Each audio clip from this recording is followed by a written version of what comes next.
And good morning. It is Tuesday, January 7th of 2020. And this is the first Guy's Daily Drive of the new year. Well, and of quite some other time, too.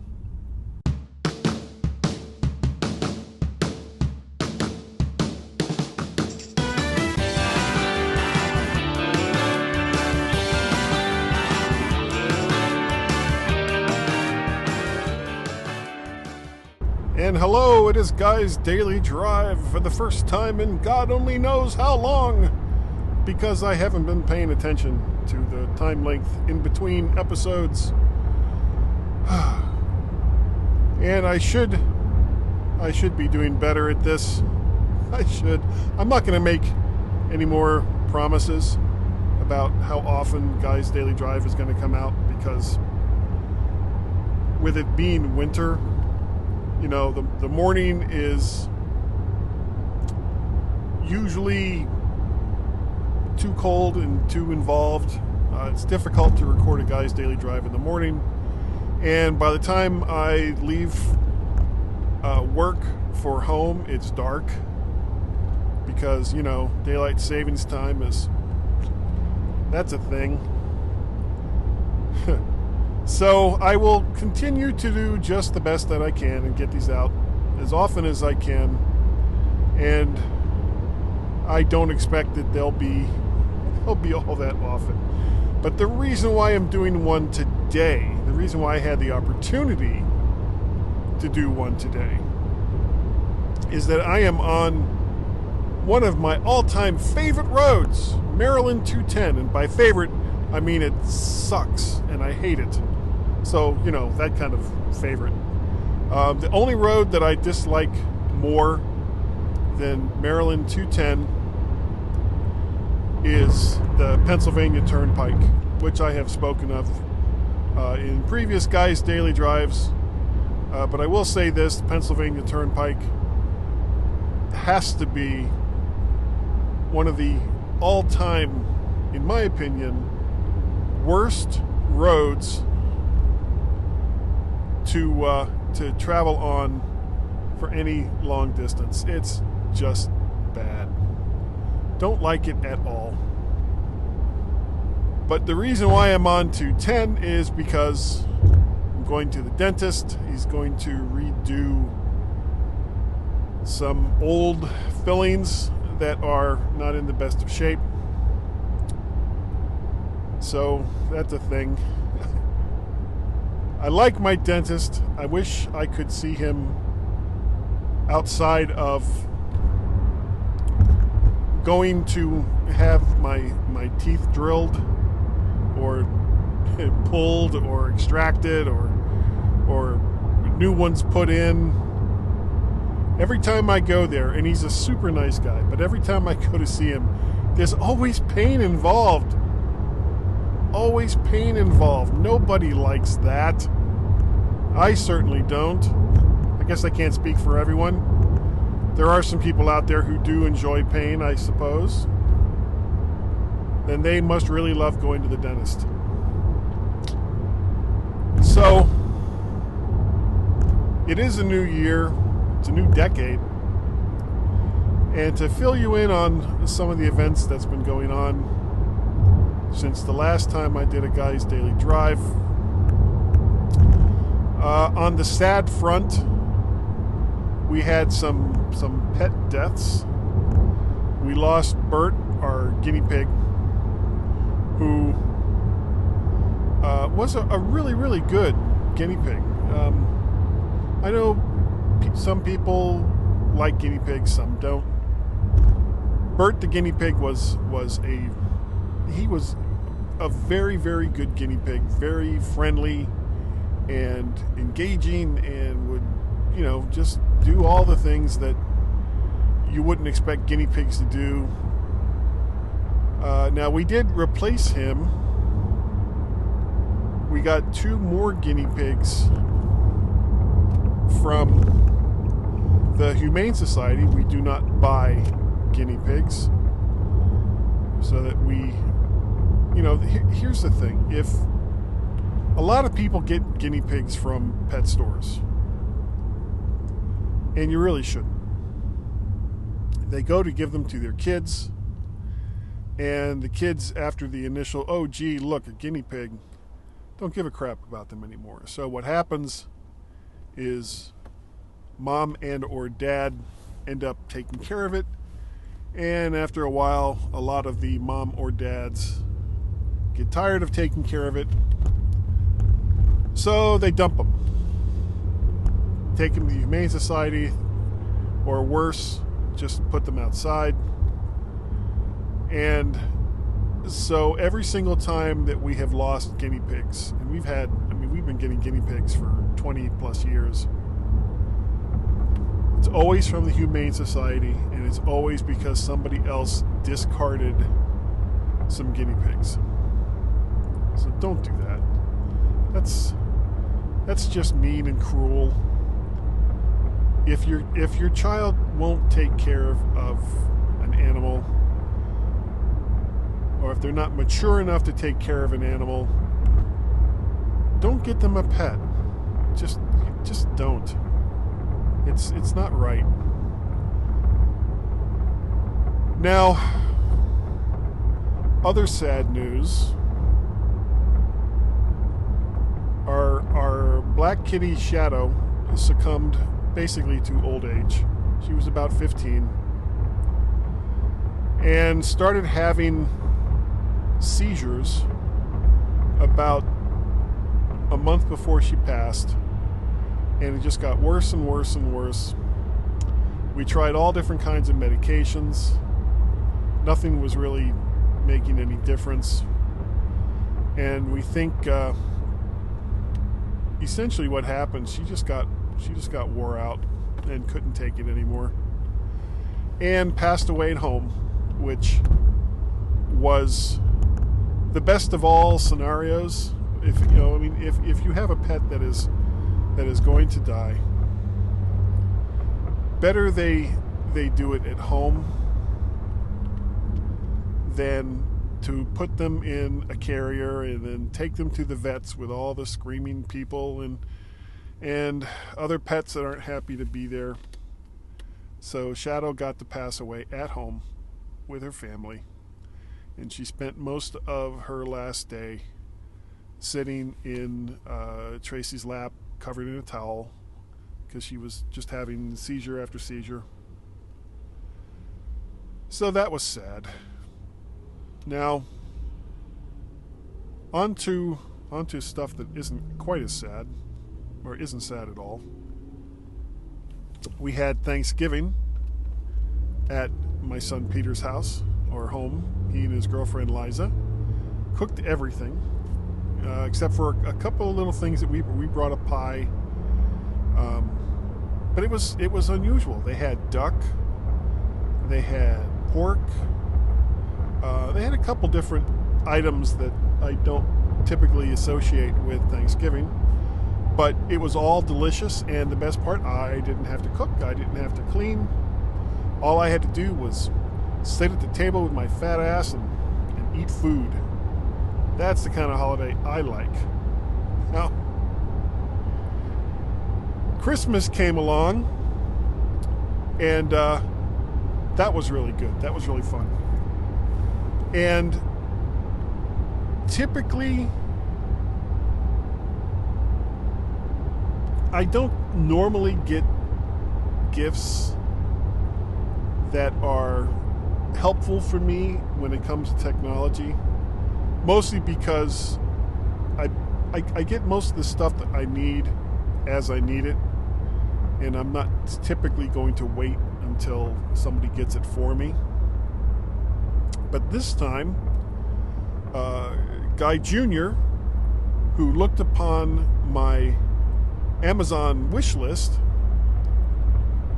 saw that one of the items that was there was a Rode M2 microphone. Now, I love microphones. I don't necessarily need more microphones.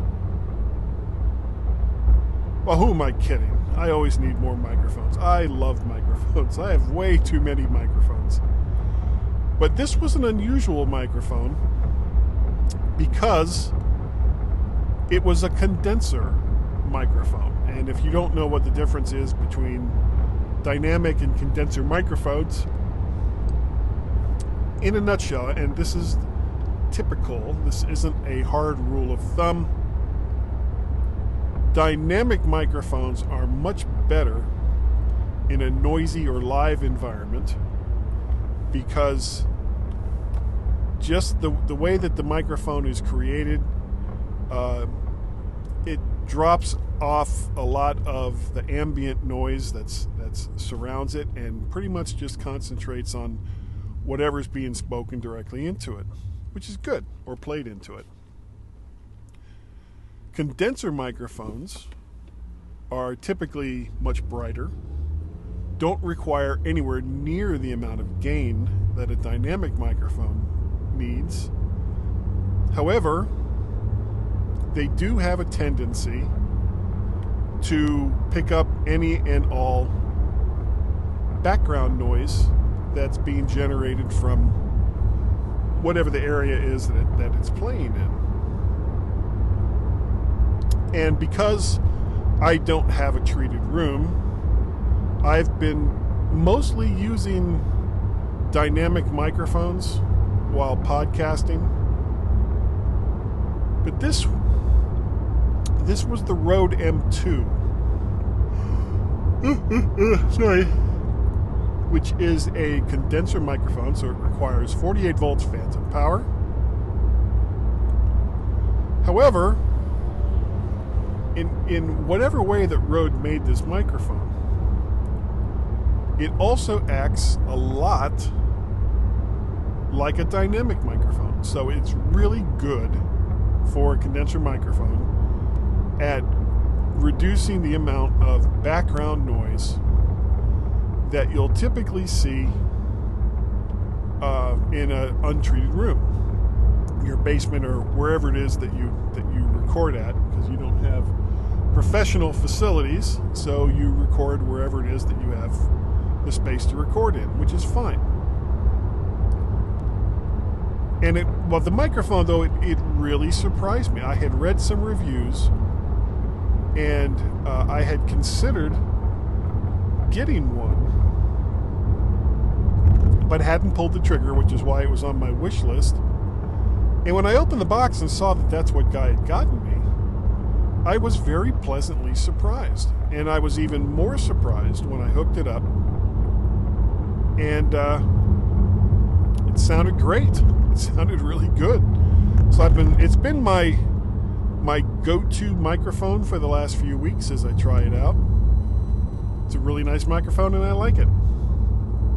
The other gift I got, also something I really needed, was a new computer chair. The one that I had been using for the last few years, it was starting to wear out, and it was squeaky as hell and just generally very, very annoying. So Peter, my other son Peter, and my wife Tracy did some research, and they found a good chair for me, which is, I'm not the easiest person to get a chair for because I'm bigger than most people, and most of these computer chairs are generally rated up to about 250 pounds. The problem is I weigh more than 250 pounds by a considerable bit. I'm about 310 pounds lately, though I need to hold on. I need to lose at least 20 pounds. 30 to 40 would be even better. God darn it. I want to get on to 301, but it keeps tricking me. Okay, this one is definitely 301. So the chair they got me was rated to 500 pounds, which hopefully I will never have to test the limits of. That would not be a good thing. So, all in all, a good Christmas. And and I got some other stuff too, but those were the two big gifts, and those were the ones that most stood out. And it was a real pleasant surprise that people put that much thought into getting me some gifts that I could really use. So that's where I am with that. For dinner that night, I went out. There's a local butcher shop, and they cut me a prime rib, about 5.5 pounds. It was a big chunk of meat, and we had that for dinner along with a few other things. The problem with these big holiday dinners is that people sometimes have a tendency to go overboard and just make a ton more food than they really need. So we decided that we were going to keep it simple, keep it to just a few items that we knew everybody liked. So we had the prime rib, which came out fantastic. Green bean casserole, which everybody loves. Cranberry sauce. And sweet potatoes. So, everything that everyone liked. Tracy made a pecan pie and an apple pie. So, by the time we got done with the meal, everyone was full. And there wasn't a ton of leftovers. Just, there was a little bit of the prime rib left. There was 6 of us. And it was a 5.5 pound prime rib. So that was about right. And there was very little in the way of leftovers, which is perfect. So that all worked out really well. Now, for New Year's, Tracy has a friend named Michelle and her husband Jim. And come on over, car. Last year, they had invited us to go with them to Berkeley Springs in West Virginia, to a resort that's there. But by the time we started to look into it, we couldn't get reservations anymore. So we did it earlier this year, and they had a package deal where it was a prime rib dinner, which was very good, New Year's party with a live band, and a room at the inn. I think it's the Country Inn is what they call it, for about $250. Not bad, pretty good price for 2 people. And drinks were included up till about 10 o'clock. All in all, it cost about $300, which it's really, considering that this was a holiday weekend, not bad. You got a live band, you got a good dinner, you got a place to stay, so you don't have to worry about, if you drink too much, you don't have far to go, you don't have to travel in a car, you're right there. And I would consider doing it again next year. Tracy and I spent a good part of the evening out on the dance floor, and I spent a good part of my time on the dance floor trying not to step on other people, because I am kind of a large individual. Well, that is about it. I am almost to the dentist, so I think I'm going to pull the plug on this Guy's Daily Drive. Thank you to everyone who downloads and listens. If you would like to help support Guy's Daily Drive, ooh, that's getting right in my face. If you'd like to help support Guy's Daily Drive, I have a number of ways to do it. I have a Patreon page, patreon.com/MacParrot. I have a Ko-fi page, ko-fi/MacParrot.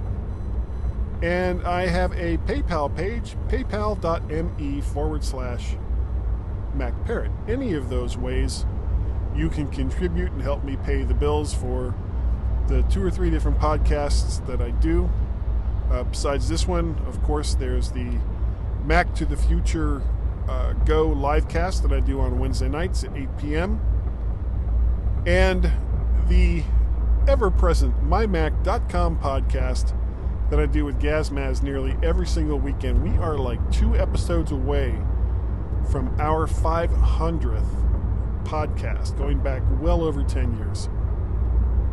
Wow, I think about that sometimes, and it's like, I was a much younger man when I started podcasting.